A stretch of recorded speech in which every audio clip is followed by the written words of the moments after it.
Vamos a ver ahora un tema que está en el Olimpo de la física, que es la ley de cambio y conservación de la energía mecánica. Para eso vamos primero a definir unas ciertas cosas. En particular vamos a definir eh, las fuerzas conservativas y fuerzas disipativas. O sea que a todas las fuerzas las vamos a hacer una gran clasificación y las vamos a dividir en fuerzas conservativas y fuerzas disipativas o no conservativas. Entonces, vamos a definir una fuerza conservativa, aquella que hace trabajo nulo a lo largo de una trayectoria cerrada. A lo largo de una trayectoria cerrada, una fuerza conservativa hace trabajo cero. O sea que a eso lo anotamos como el trabajo.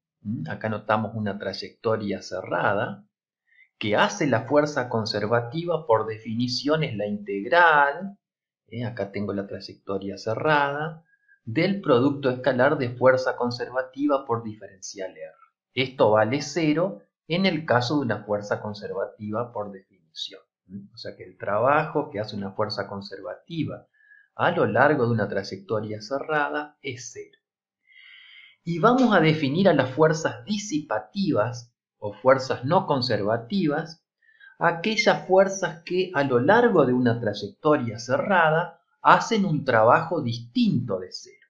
Esto lo anotamos entonces como el trabajo a lo largo de una trayectoria cerrada que hace una fuerza disipativa, por definición es la integral a lo largo de la curva cerrada del producto escalar de fuerza disipativa por diferencial R, y esto es distinto de cero por definición para una fuerza disipativa. Vamos ahora a analizar unas fuerzas de interés y vamos a ver si son conservativas o si son disipativas. Por ejemplo, la fuerza gravitatoria es una fuerza conservativa y vamos a demostrarlo. Entonces tenemos, por ejemplo, acá un circuito cerrado, una trayectoria cerrada, y la hacemos esa trayectoria cerrada para analizarla de esta forma, como si fuera un cuadrado de longitud D, y tenemos este trayecto AB, el trayecto BC, el trayecto CD y el trayecto DA. Es una trayectoria cerrada. Y tenemos una masa M, y a esa masa M le hacemos, con alguna fuerza que le podemos hacer nosotros mismos, le hacemos recorrer esa trayectoria cerrada, la masa M. Durante esa trayectoria cerrada que está recorriendo la masa M, va a estar actuando la fuerza que nosotros le aplicamos para obligarla a realizar esa trayectoria, y también va a estar actuando la fuerza peso de la masa M, ¿sí? Que va a estar actuando en todo momento a lo largo de la trayectoria, ¿sí? Entonces nosotros vamos a considerar el circuito cerrado de esta forma y vamos a calcular el trabajo a lo largo de la trayectoria cerrada que hace la fuerza peso, la fuerza gravitatoria que está actuando sobre la masa M.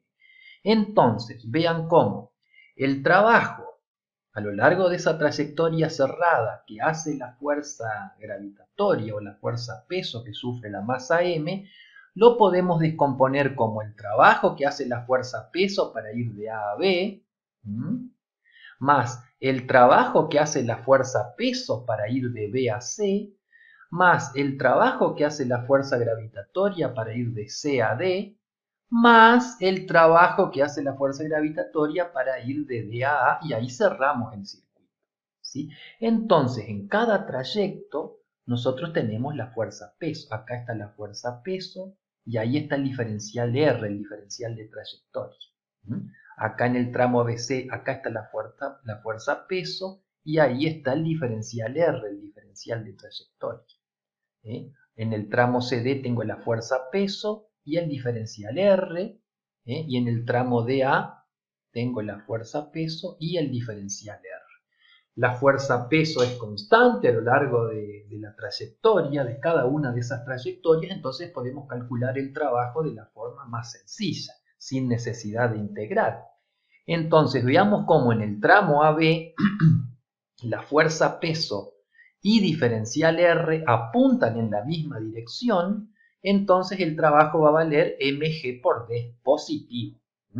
En el tramo BC, la fuerza peso es perpendicular al diferencial R, entonces no hace trabajo. En el tramo BC el trabajo es 0. En el tramo CD tengo la fuerza peso apuntando hacia abajo y el diferencial R en la dirección contraria. Entonces hace trabajo negativo, que vale la fuerza peso por la distancia que hay en CD. Entonces vale menos mg por d. Menos porque en ese caso, en ese trayecto CD, la fuerza peso hace trabajo negativo. Y en el trayecto DA tenemos la fuerza peso y diferencial R, son perpendiculares, entonces la fuerza peso no hace trabajo. Si sumamos todos los trabajos de todos los tramos, nos da 0, por lo que el trabajo a lo largo del circuito cerrado o de la trayectoria cerrada que hace la fuerza peso vale 0, entonces la fuerza gravitatoria en efecto es conservativa. En el caso de la fuerza del resorte, nosotros ya habíamos visto en la clase pasada, en el video 8.3, que el trabajo que hace la fuerza del resorte a lo largo de un circuito cerrado vale 0. Eso lo habíamos visto ya en el video 8.3. Entonces la fuerza del resorte es conservativa, como la fuerza gravitatoria.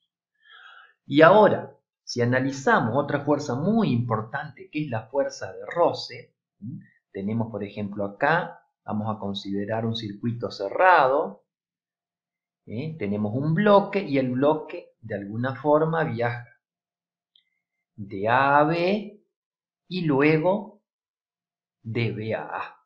¿Sí? Entonces tengo un circuito cerrado, ¿sí? Y vamos a calcular el trabajo que hace la fuerza de roce en ese circuito cerrado, que sería ir de A a B y volver de B a A. ¿Sí? Entonces, el trabajo que hace la fuerza de roce dinámica en esa trayectoria cerrada va a ser igual al trabajo que hace la fuerza de roce dinámica para ir de A a B más el trabajo que hace la fuerza de roce dinámica para ir de B a A.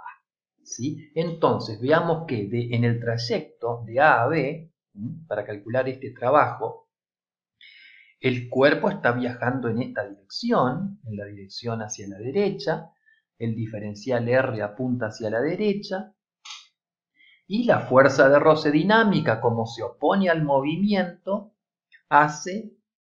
apunta en sentido contrario al diferencial R, ¿sí? Entonces el trabajo es negativo, ¿sí? Es una fuerza que es constante a lo largo de la trayectoria. Para calcular su trabajo puedo aplicar la forma más sencilla del trabajo sin resolver la integral, ¿sí? Y nos va a quedar entonces que en el tramo AB el trabajo que hace la fuerza de roce dinámica es menos, es negativo, que va a valer fuerza de roce dinámica, que está todo en la dirección del diferencial R, por la distancia que hay entre A y B, que la llamamos distancia entre A y B. Bien, y cuando calculamos el trabajo para regresar, o sea, para ir de B a A, el bloque se está moviendo hacia la izquierda, diferencial R apunta hacia la izquierda, pero como se opone al movimiento, la fuerza de roce dinámica apunta hacia la derecha, en sentido contrario a diferencial R, y nuevamente el trabajo va a ser negativo porque es opuesto al diferencial R, se opone al movimiento, entonces va a ser negativo, que va a valer menos fuerza de roce dinámica por la distancia que hay entre A y B. Entonces tenemos menos, hacemos esa cuenta, me da menos 2 fuerza de roce dinámica por la distancia entre A y B. Y es un trabajo distinto de 0. Entonces vemos que a lo largo de la trayectoria cerrada, o sea, para ir y para volver, la fuerza de roce dinámica hace un trabajo distinto de 0 y negativo. Las fuerzas de roce siempre van a hacer trabajo negativo porque se oponen al movimiento, ¿sí? Y son fuerzas disipativas porque el trabajo a lo largo de la trayectoria cerrada es cero. Entonces, recordemos que tenemos dos tipos de fuerzas de roce. La fuerza de roce estática y la fuerza de roce dinámica. La fuerza de roce estática no va a hacer trabajo porque ella no tiene desplazamiento relativo entre el cuerpo y la superficie. O sea que siempre que haya involucrada una fuerza de roce estática, no va a hacer trabajo.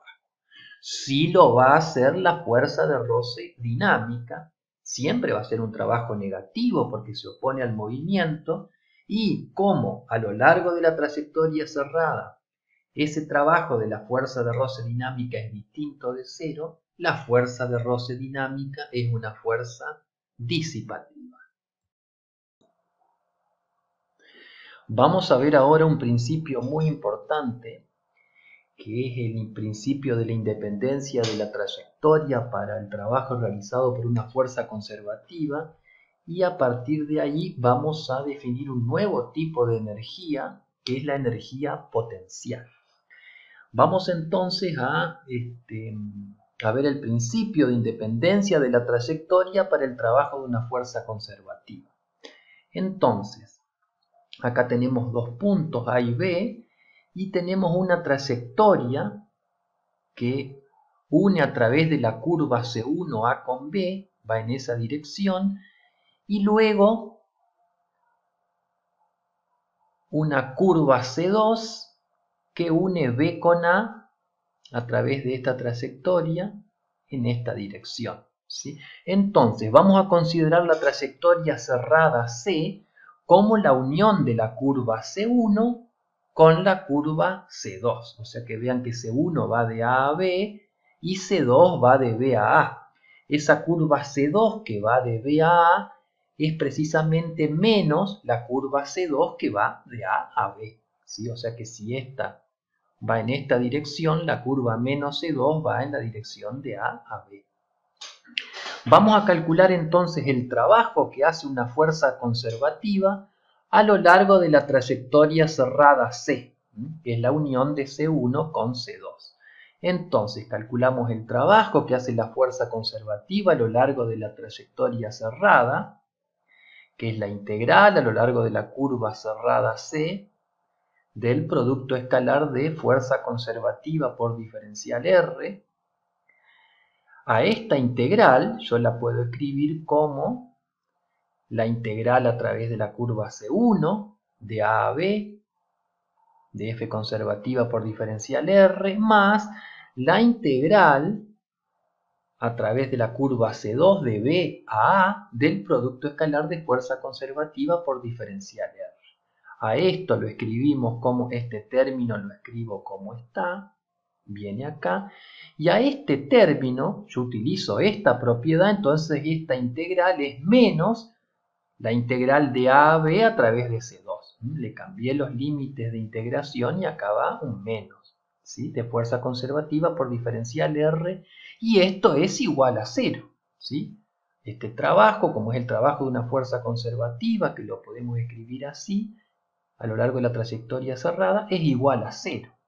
Entonces vemos de acá que la integral para ir de A a B a través de la curva C1 de la fuerza conservativa por diferencial R es igual a la integral entre A y B, pero a través de la curva C2 de fuerza conservativa por diferencial R.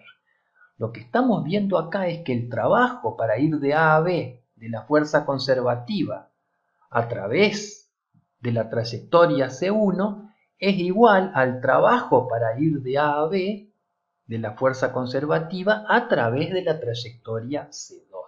Y esta es una propiedad fundamental que nos está diciendo que el trabajo que hace una fuerza conservativa para ir de A hasta B es independiente de la trayectoria que une A con B, ¿sí? O sea que para una fuerza conservativa el trabajo para ir de A a B da lo mismo ir por esta trayectoria recta que por esta curva o que por esta otra, ¿sí? Es independiente de la trayectoria el trabajo para una fuerza conservativa.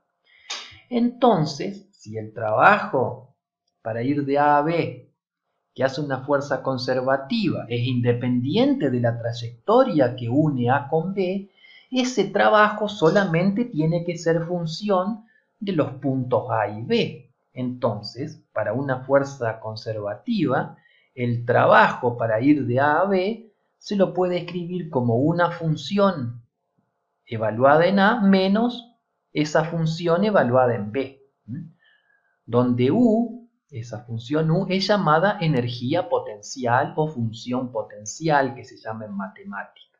Entonces vemos que para una fuerza conservativa, el trabajo para ir de A a B puede escribirse como menos la variación de energía potencial. Esto por conveniencia se escribe menos la variación de energía potencial. Es el trabajo para ir de A a B que hace la fuerza conservativa. En forma diferencial tenemos que el diferencial de trabajo conservativo va a ser igual a menos el diferencial de energía potencial, ¿sí?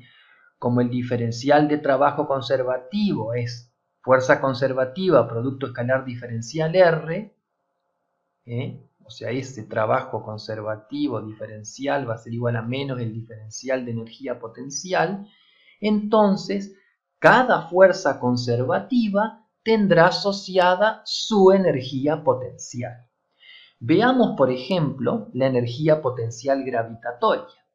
Entonces, tenemos acá una masa M, trazamos este sistema de referencia, tenemos una masa M, la fuerza gravitatoria, peso, apunta en esta dirección, ¿sí? Entonces tenemos que, aplicamos que la fuerza conservativa por diferencial de trayectoria es menos diferencial de energía potencial. Entonces, acá tengo la fuerza conservativa, que es la fuerza peso negativa, en ese sistema de referencia, por el diferencial de trayectoria, o sea que acá falta el I, ¿no? Esto es por diferencial I, ¿sí? Es igual a menos el diferencial de energía potencial gravitatoria, ¿sí? Entonces, puedo integrar ambos miembros y me queda que la energía potencial gravitatoria es la integral de esta cantidad que es mg por diferencial I, y eso me queda masa por gravedad por I, donde I es la altura a la que está la masa M. Entonces tenemos que la energía potencial gravitatoria de una masa M a una altura h, acá a una altura h del suelo, es energía potencial gravitatoria igual a m por g por h, ¿sí? Si yo hubiese puesto el 0 acá, iba a cambiar, o sea que vean cómo la energía potencial gravitatoria va a depender de donde yo considere la referencia para el 0. Normalmente se conviene poner el 0 en el suelo, ¿sí? Entonces ya tenemos una fuerza conservativa, que es la fuerza gravitatoria, y por ende esa fuerza gravitatoria tiene asociada una energía potencial, que es energía potencial gravitatoria, que para una masa m a una altura h vale m por g por h. ¿Por qué es potencial? Porque potencialmente acá tiene una energía gravitatoria que potencialmente, si yo lo suelto a esto en libertad, puede convertirse en energía cinética. La otra fuerza conservativa que habíamos visto era la fuerza elástica o la fuerza del resorte, ¿sí? Y si aplicamos de nuevo esto acá, ¿no? Que el diferencial de trabajo conservativo es menos el diferencial de energía potencial, para el resorte, el diferencial de trabajo conservativo sería la fuerza del resorte por diferencial X, y acá sería menos el diferencial de energía potencial del resorte. La fuerza del resorte vale menos K por X por diferencial X, esto me queda menos el diferencial de energía potencial del resorte.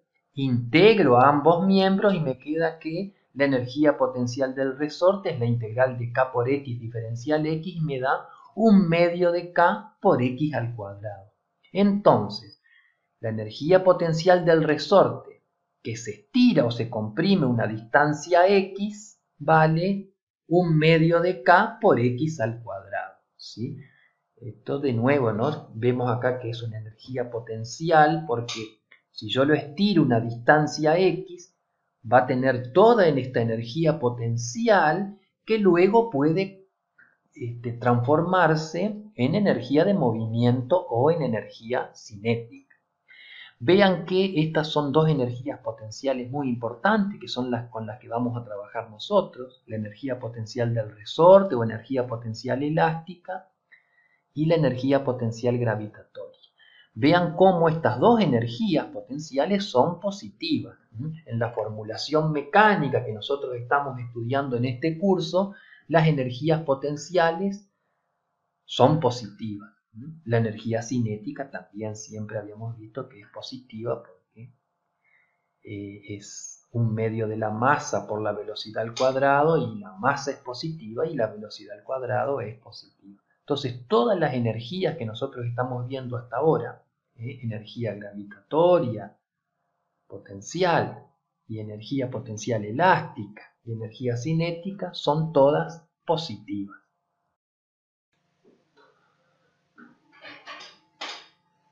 Vamos a ver cómo aplicar esto que venimos viendo de la energía potencial y de la independencia de la trayectoria para calcular el trabajo de una fuerza conservativa. Entonces, por acá tenemos una trayectoria que une A con B, ¿sí? Es como una pista que tiene una trayectoria bastante curva y complicada, y desde acá dejamos caer una masa m, y esa masa m al caer va a caer por esta pista y va a hacer esta trayectoria que es compleja hasta que llega al punto B.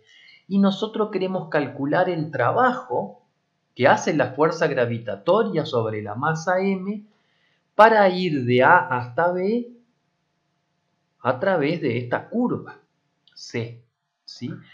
¿Cómo hacemos para calcular esto? Porque esa curva C es muy complicada. Lo podemos calcular de dos formas. Primeramente, nosotros sabemos de que queremos calcular el trabajo de la fuerza gravitatoria. La fuerza gravitatoria es una fuerza conservativa, entonces el trabajo para ir de A a B es independiente de la trayectoria.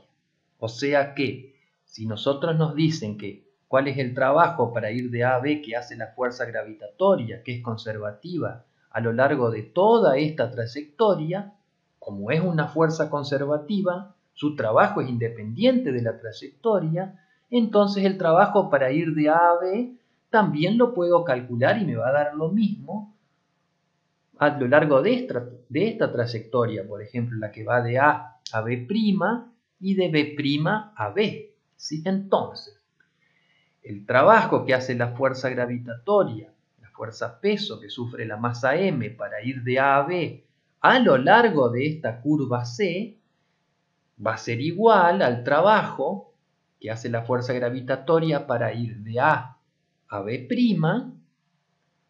más el trabajo que hace la fuerza gravitatoria para ir de B' a B a lo largo de esta trayectoria, ¿sí? Veamos, por ejemplo, este trabajo, el trabajo para ir de A a B' que hace la fuerza gravitatoria. De A a B' tengo la fuerza gravitatoria, la fuerza peso en esta dirección y diferencial R en la misma dirección. Están los dos en la misma dirección, de manera que el trabajo va a ser positivo para ir de A a B' y va a valer m por g por la distancia que hay entre A y B, que es la distancia a lo largo de la trayectoria, que vale h, ¿sí? Y el trabajo para ir de B' a B, yo tengo que el diferencial R apunta en esa dirección y la fuerza peso es perpendicular a diferencial R en ese trayecto, no hace trabajo, por lo que el trabajo que estamos calculando para ir de A a B a lo largo de la curva C va a valer m por g por h. Ahora, podemos calcularlo también haciendo uso de la energía potencial gravitatoria. nosotros sabemos que el trabajo para ir de A a B que hace una fuerza conservativa es menos la variación de la energía potencial asociada a esa fuerza conservativa.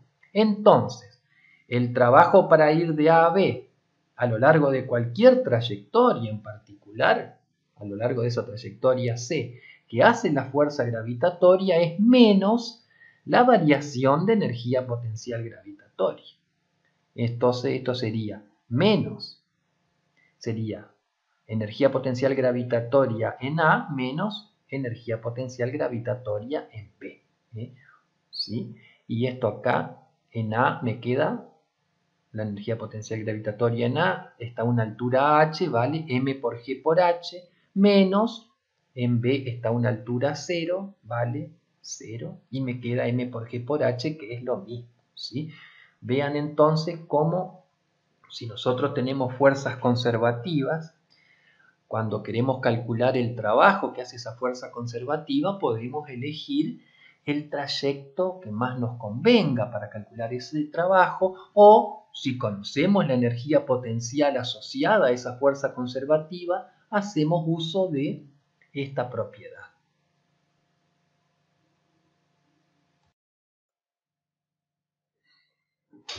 Vamos a ver entonces ahora sí una de las leyes más importantes de la física, que es la ley de cambio y el principio de conservación de la energía mecánica. Vamos a considerar entonces el trabajo total sobre un sistema. Recordemos que el trabajo total era la suma de todos los trabajos, o la suma de los trabajos que ejercía cada una de las fuerzas actuando sobre el sistema. Entonces, el trabajo total para ir de A a B lo podemos escribir como el trabajo para ir de A a B que hacen las fuerzas conservativas que están actuando sobre el sistema, más el trabajo para ir de A a B que hacen las fuerzas disipativas que están actuando sobre el sistema. Recordemos que el trabajo total, según el principio fundamental, según el teorema fundamental de trabajo y energía que vimos en la clase 8, el trabajo total lo podemos escribir como la variación de la energía cinética. Y acabamos de ver que el trabajo para ir de A a B que hacen las fuerzas conservativas se puede escribir como menos la variación de energía potencial. Y el trabajo para ir de A a B que hacen las fuerzas disipativas lo escribimos así como está, ¿no? El trabajo para ir de A a B que hacen las fuerzas disipativas.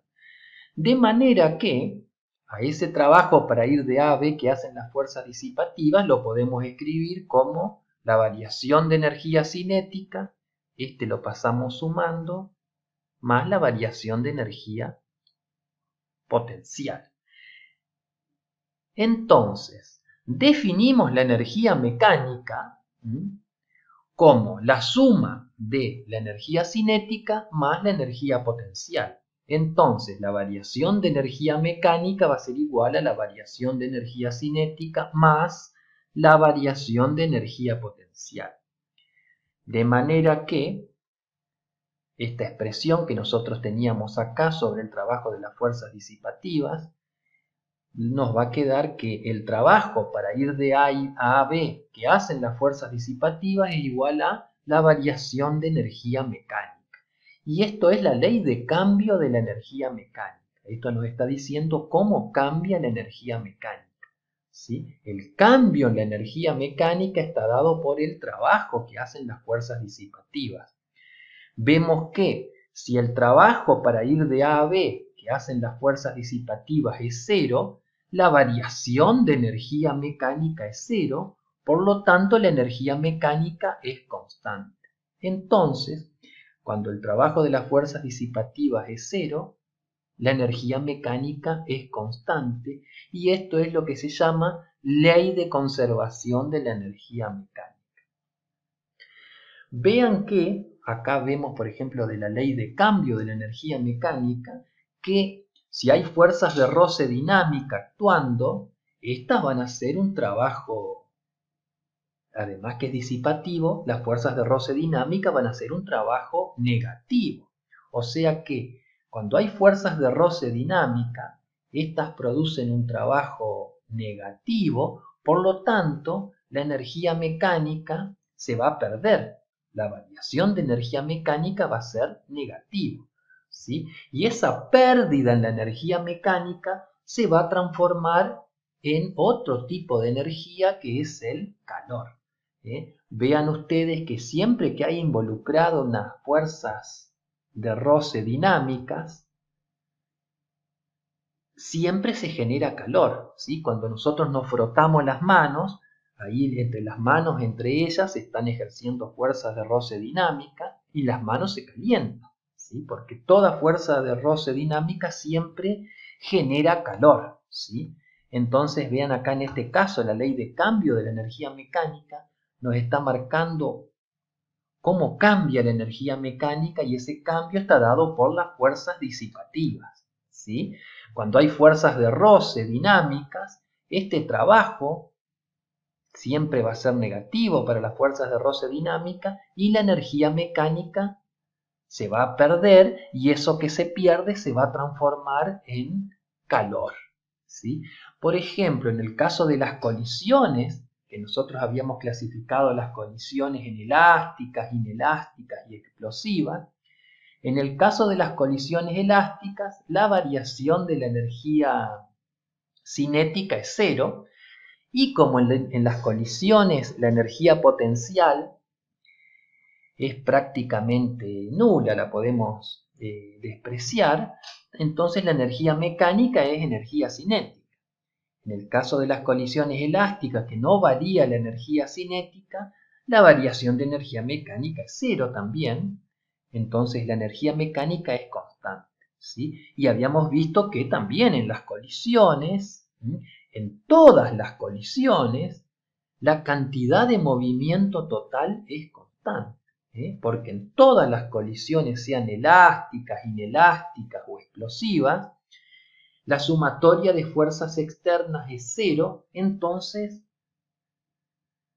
se conserva la cantidad de movimiento total del sistema, ¿sí? Vean, por ejemplo, en el caso de las colisiones inelásticas, en las colisiones inelásticas la variación de energía cinética es menor que cero, se pierde energía cinética, o sea que se pierde energía mecánica, la energía mecánica no es constante, y se pierde porque en el caso de las colisiones inelásticas es un choque inelástico, los cuerpos se hacen fricción dinámica entre ellos, y si bien esas fricciones que se hacen entre ellos constituyen pares de acción y reacción, si yo sumo esas fuerzas de roce dinámica como pares de acción y reacción se me van a anular.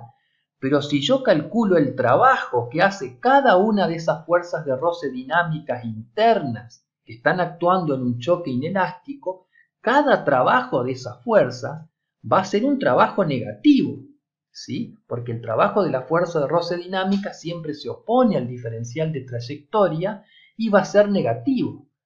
Entonces, si bien son fuerzas internas y la sumatoria de esas fuerzas internas es cero, cuando calcule el trabajo de esas fuerzas internas, que son fuerzas de roce dinámica, me va a dar negativo cada uno de esos trabajos y al sumarlo me va a dar distinto de cero. Por eso el trabajo de las fuerzas disipativas va a ser distinto de cero en una colisión inelástica y va a ser negativo, y por eso la energía mecánica se va a perder.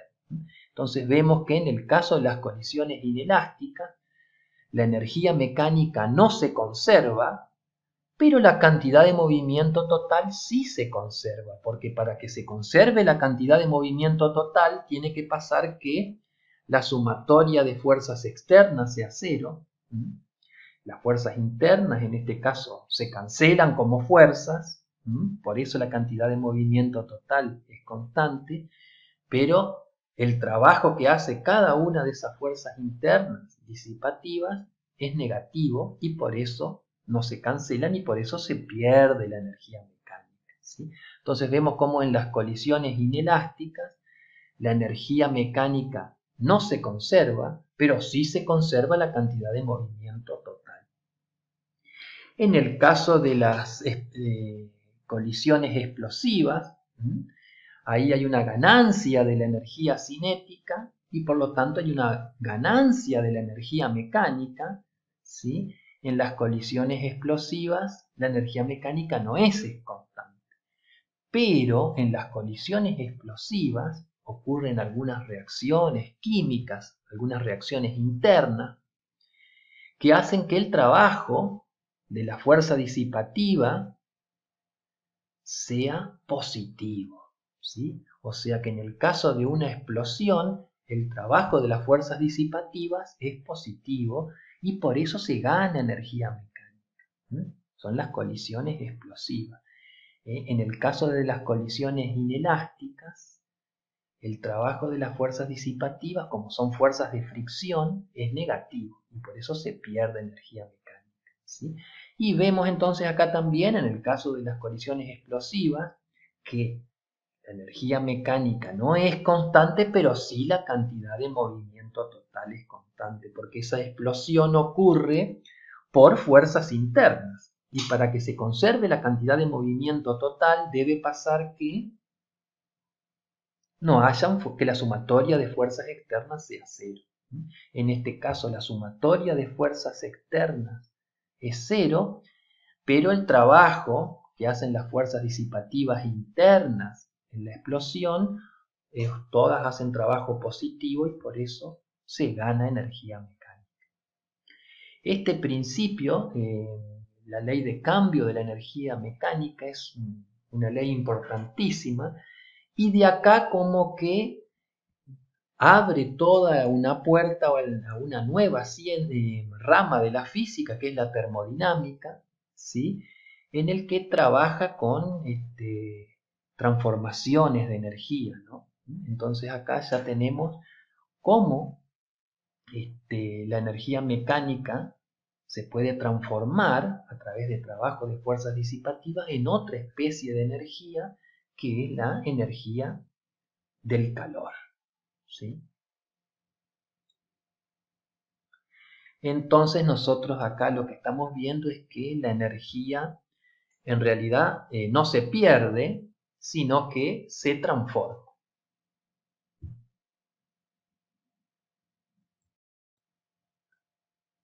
Vamos a ver un ejemplo de aplicación de la ley de cambio de la energía mecánica.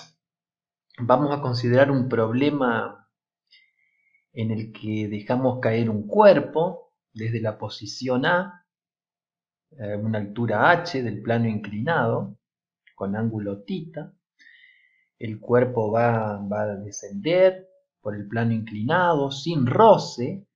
Al llegar a la base del plano inclinado que le marcamos punto B, va a comenzar a moverse a lo largo de una distancia D por un trayecto horizontal que tiene roce, y acá en el punto C se va a encontrar con un resorte de constante K y lo va a comenzar a comprimir hasta que va a llegar a un punto que le vamos a llamar D, en el cual va a tener la compresión máxima y va a tener una velocidad cero. Se va a detener ahí porque va a alcanzar la compresión máxima.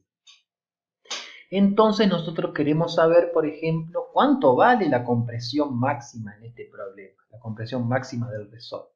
O sea que el cuerpo viene acá, en el punto A, va a bajar, va a hacer todo este trayecto con rozamiento y acá se va a encontrar con el resorte y lo va a comprimir una distancia delta X máxima, ¿sí? Entonces tenemos como dato la masa M del cuerpo, la altura H del plano inclinado de donde se deja caer desde el punto A, o sea que la velocidad en A vale 0, el ángulo θ del plano inclinado, la distancia D que hay en este trayecto con rozamiento, el coeficiente de roce dinámico que tenemos acá y la constante elástica del resorte K.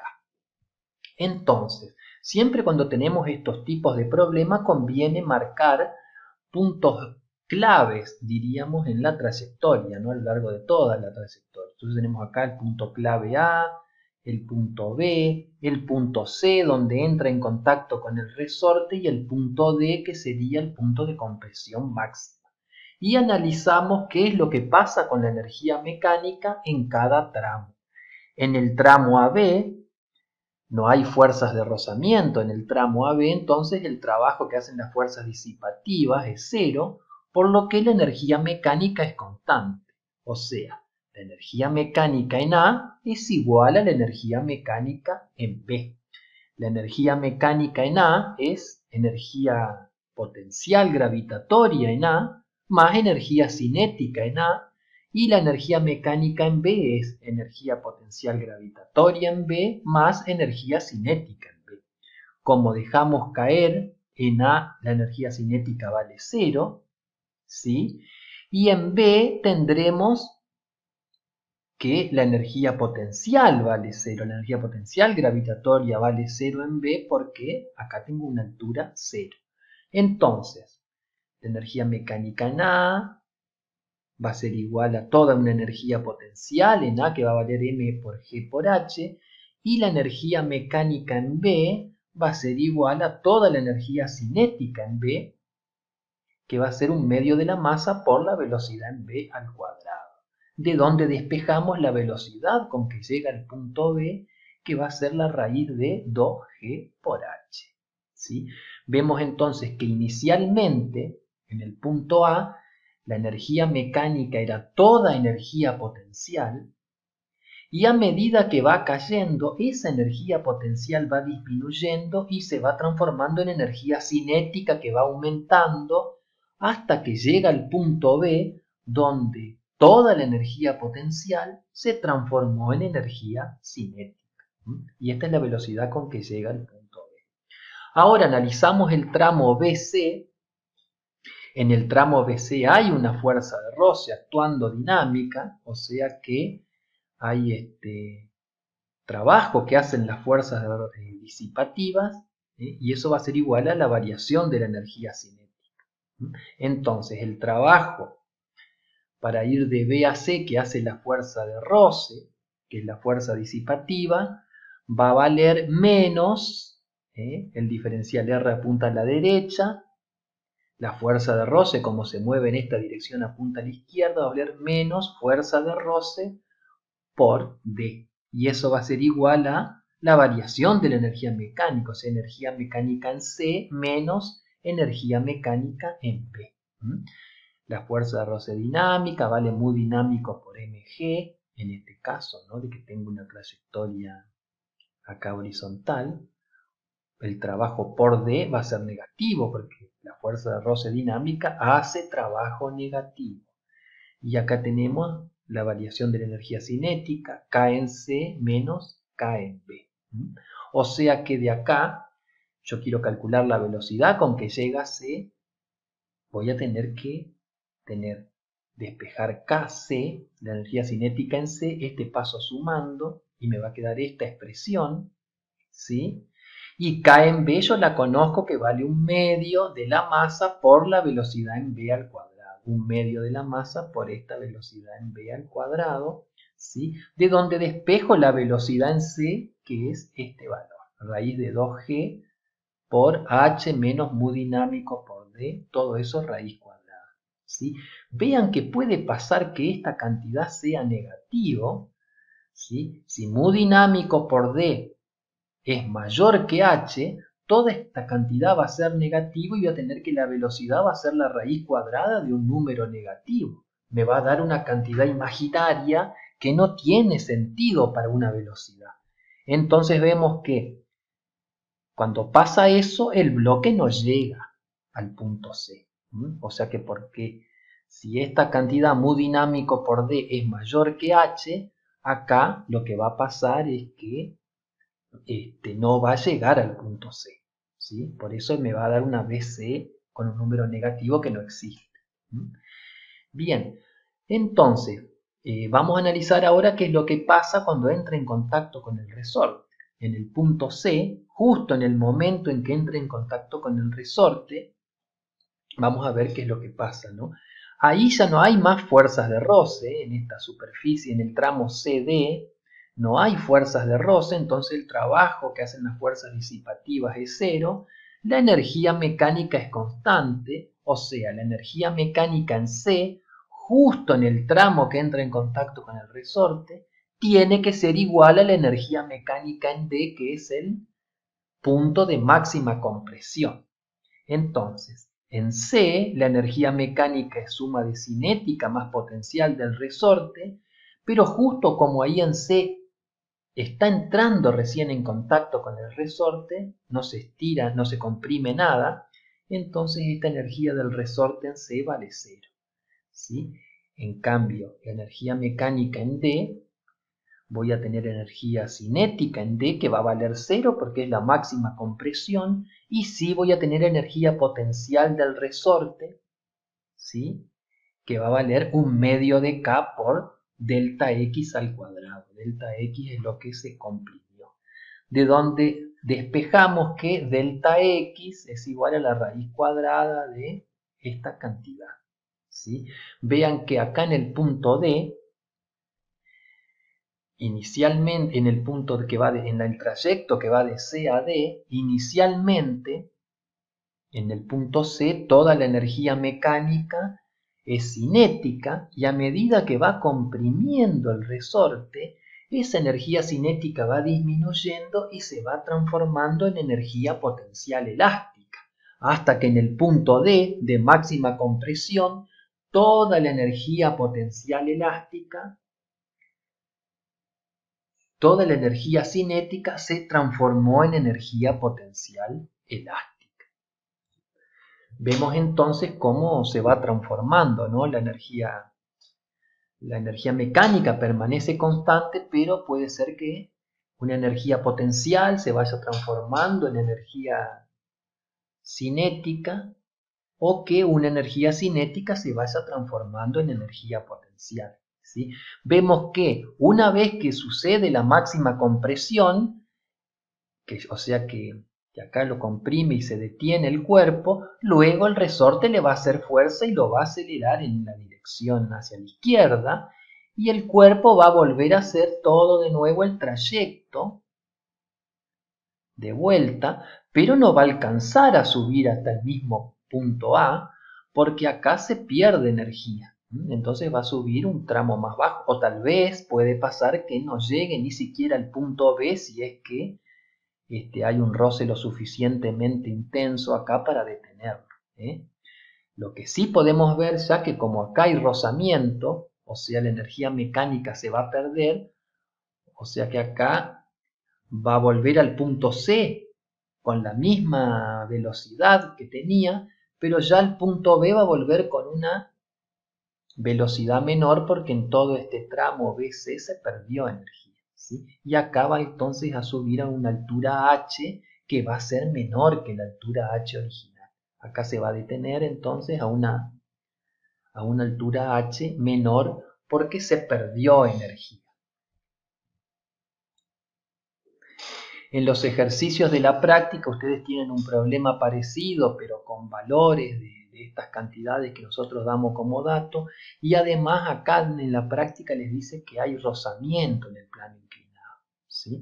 O sea que en ese trayecto, si acá hay rozamiento en el tramo AB, ¿sí? El trabajo de las fuerzas disipativas no va a ser cero, voy a tener fuerza de roce que va a ser un trabajo negativo, y va a ser igual entonces a la variación de la energía mecánica. Acá entonces si hay rozamiento, la energía mecánica no se va a conservar.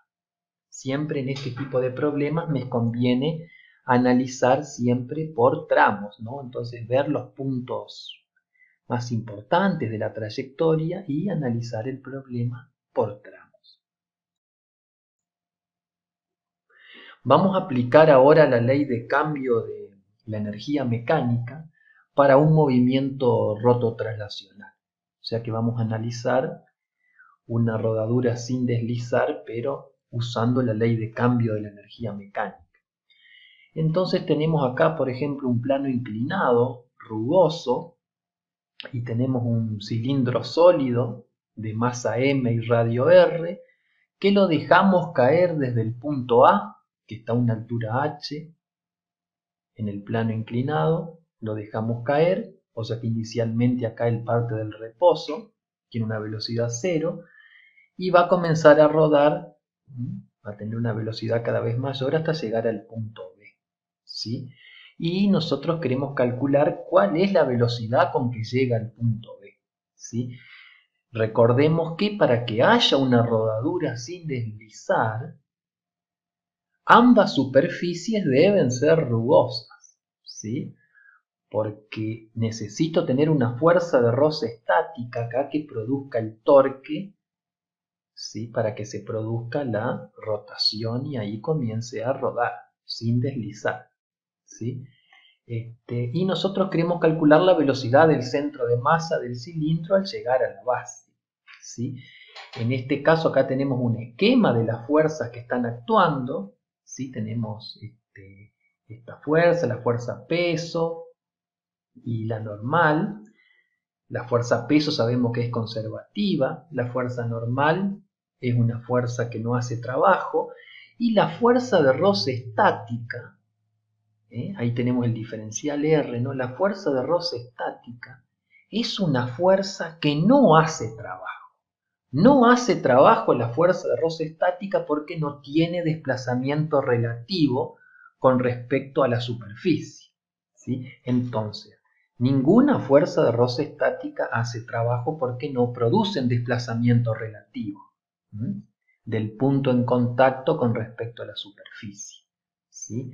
Sí producen trabajo las fuerzas de roce dinámica, pero acá tenemos una fuerza de roce estática. Además recuerden que en este punto de contacto la velocidad es 0, ahí entonces esta fuerza no hace trabajo. Entonces en una rodadura sin deslizar, la fuerza de roce estática involucrada no realiza trabajo, por lo tanto el trabajo para ir de A a B que hacen las fuerzas disipativas es 0, lo que quiere decir que la energía mecánica en A tiene que ser igual a la energía mecánica en B. La energía mecánica en A la escribimos como energía potencial gravitatoria en A, más energía cinética en A, y eso tiene que ser igual a la energía mecánica en B, que es la energía potencial gravitatoria en B, más la energía cinética en B. En A no tengo energía cinética, porque parte del reposo, y en B no tengo energía potencial porque estoy a una altura 0 del suelo, si yo fijo el 0 acá, ¿no? En este nivel. Ojo que acá voy a tener una energía cinética que va a ser una energía cinética traslacional más una energía cinética rotacional, porque aquí el movimiento que se está dando es un movimiento combinado de traslación y de rotación, por lo tanto la energía cinética tiene que ser la suma de los dos tipos de energía que voy a tener en juego. Entonces, acá la energía potencial en A es m por g por h, y escribo energía cinética traslacional en B más la energía cinética rotacional en B. El momento de inercia del cilindro sólido es un medio de masa por r cuadrado, y como se deja caer y va rodando sin deslizar, la velocidad angular está relacionada con la velocidad del centro de masa, como nosotros ya hemos visto en la condición de una rodadura sin deslizar, ¿sí? Entonces, vuelvo a esta ecuación, entonces acá tengo la energía potencial en A, y en B que tengo solo energía cinética, que es una energía cinética traslacional más una energía cinética rotacional, ¿sí? Entonces acá escribo m por g por h, energía cinética traslacional, el momento de inercia lo reemplazo por el momento de inercia del cilindro, y omega cuadrado lo reemplazo en función de la velocidad del centro de masa y de r, porque es una rodadura sin deslizar. De donde despejo la velocidad del centro de masa en el punto B y me queda que llega al punto B con una velocidad que es la raíz cuadrada de 4/3 por g por h, ¿sí? Y ahora nos preguntamos, ¿cuál sería la velocidad del cilindro al llegar a la base si la superficie del plano es perfectamente lisa. Entonces vemos que si la superficie del plano es perfectamente lisa, o sea, no hay rozamiento, no voy a tener acá una fuerza de roce estática. Por lo tanto, no voy a tener acá una fuerza que me haga un torque y me produzca la rotación. Entonces, en el caso de tener superficie completamente lisa, el cilindro solamente se va a deslizar, no va a rodar, va a caer deslizando en un movimiento puramente traslacional, como si fuera una partícula. Entonces, no voy a tener fuerzas de roce, no voy a tener trabajo de fuerzas disipativas, la energía mecánica va a ser constante, la energía mecánica en A va a ser igual a la energía mecánica en B. En A, la energía mecánica es toda potencial gravitatoria y en B, la energía mecánica es toda cinética, pero la energía cinética solamente es energía traslacional. Entonces, acá tengo la energía potencial en A, que vale m por g por h, va a tener que ser igual a la energía mecánica en B, que es toda energía cinética traslacional, que vale 1/2 de la masa por la velocidad del centro de masa al cuadrado. Y de ahí despejo la velocidad del centro de masa en el punto B, que me queda raíz de 2g por h. Vemos que esta velocidad en este caso es mayor que cuando cae rodando sin deslizar. O sea, que cuando cae acá solamente trasladándose, en el caso de que la superficie fuera perfectamente lisa, sin rugosidad, esto se cae trasladándose, va a llegar con una velocidad mayor. ¿Por qué ocurre eso? Vean que acá en los dos casos se parte con una energía mecánica en A, que es toda energía potencial, ¿sí?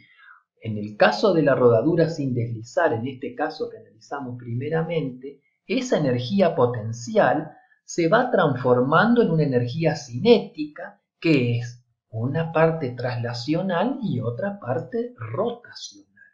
O sea que al llegar al punto B, toda esa energía potencial gravitatoria que tenía inicialmente en el punto A se transformó en una parte en energía cinética traslacional y en otra parte también fue para energía cinética rotacional. O sea que parte de esa energía se gastó también en hacer rodar al cilindro, ¿sí? Por eso la velocidad del centro de masa en este caso es menor que cuando cae por una superficie perfectamente lisa, que toda la energía mecánica inicial, que es energía potencial gravitatoria, se transforma en energía cinética traslacional.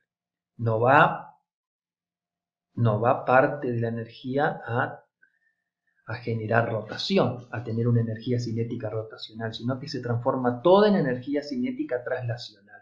Por eso la velocidad del centro de masa en el punto B, en este caso, es mayor. Entonces acá tenemos dos ejemplos muy importantes.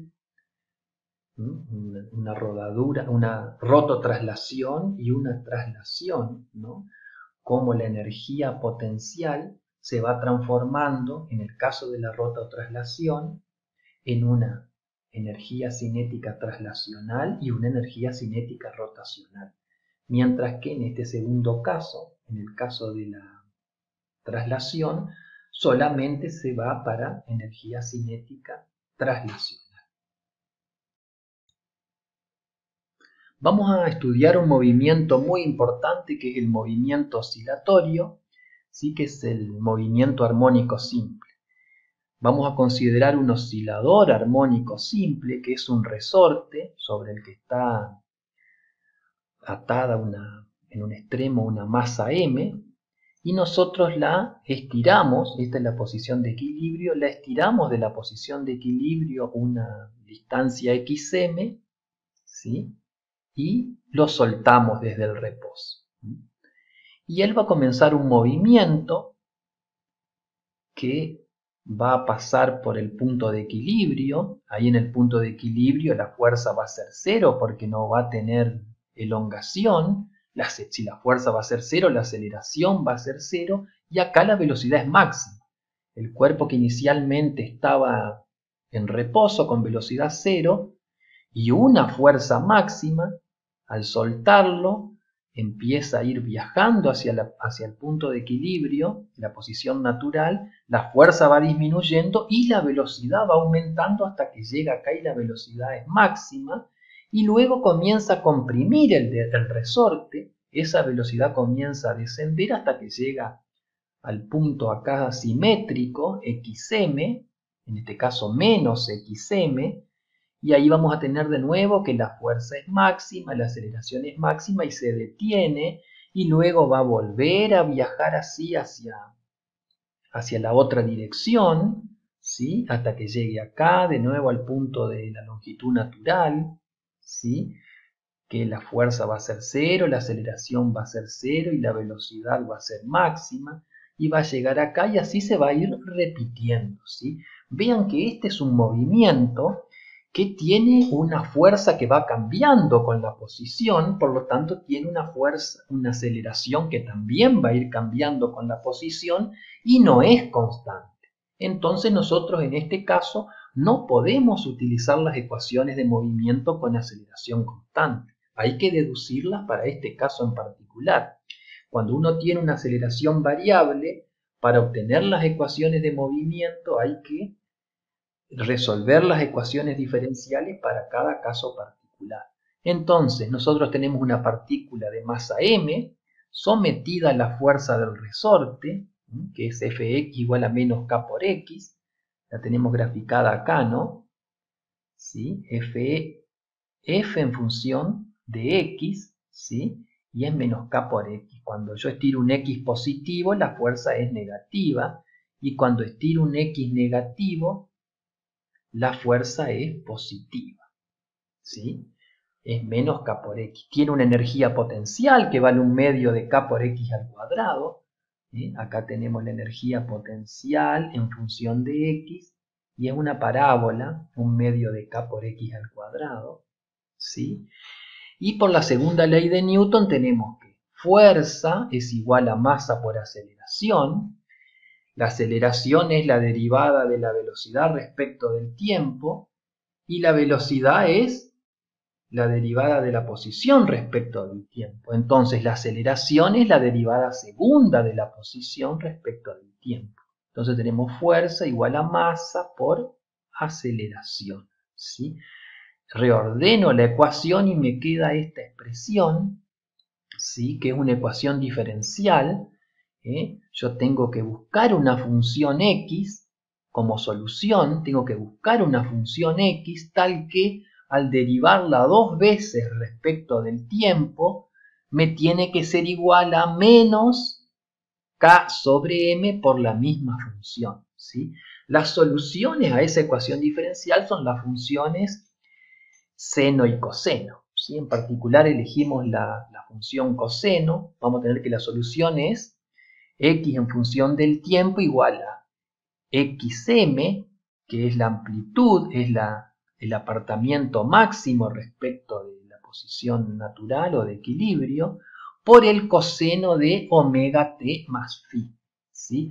Todo lo que está acá entre paréntesis se llama fase, y este phi es la constante de fase que depende de las condiciones iniciales, ¿sí? Entonces la solución va a ser una solución periódica, ¿sí? Porque es un movimiento que se va a repetir, ¿sí? Y lo escribimos en función del coseno. Podría ser el seno también. Lo que va a cambiar van a ser la constante de fase porque el seno y el coseno están desfasados. Entonces, si usamos coseno voy a tener una phi y si uso seno voy a tener otro valor para phi, ¿sí?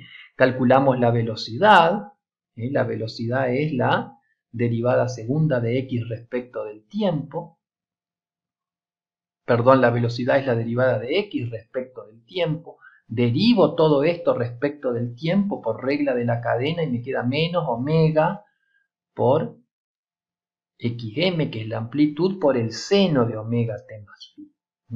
Calculo la aceleración, que es la derivada de la velocidad respecto del tiempo, o la derivada segunda de la posición respecto del tiempo 2 veces.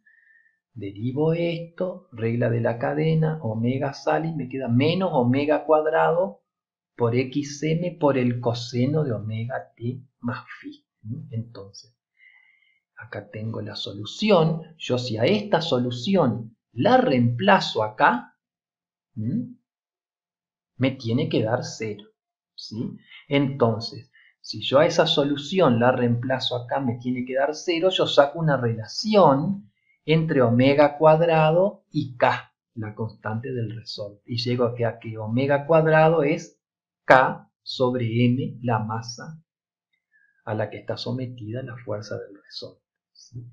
Tenemos además que esto es un movimiento periódico, que cada un tiempo t se repite, entonces x de t es igual a x de t más el tiempo t, que es el periodo. Si acá tenemos una solución, ¿no? xm graficada, como es una función coseno, el máximo es la amplitud, que es xm, y acá tengo la función solución.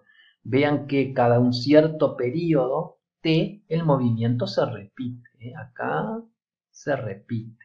Este es el periodo también. Acá también tengo el periodo. Es el tiempo en que el movimiento se vuelve a repetir. Bien, vean que si nosotros calculamos la velocidad,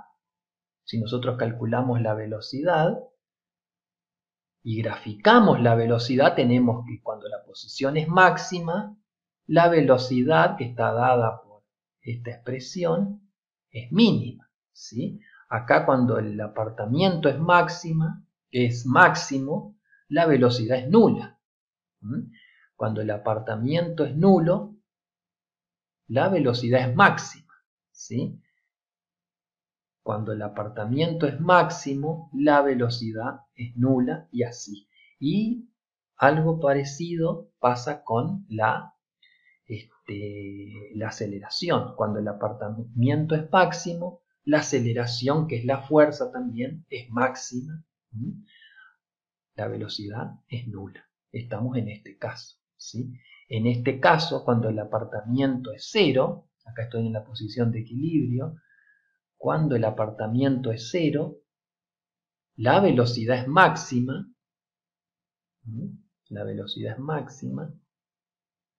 y la aceleración es 0, porque el apartamiento es 0. ¿Sí? O sea que vean cómo está bien correlacionado.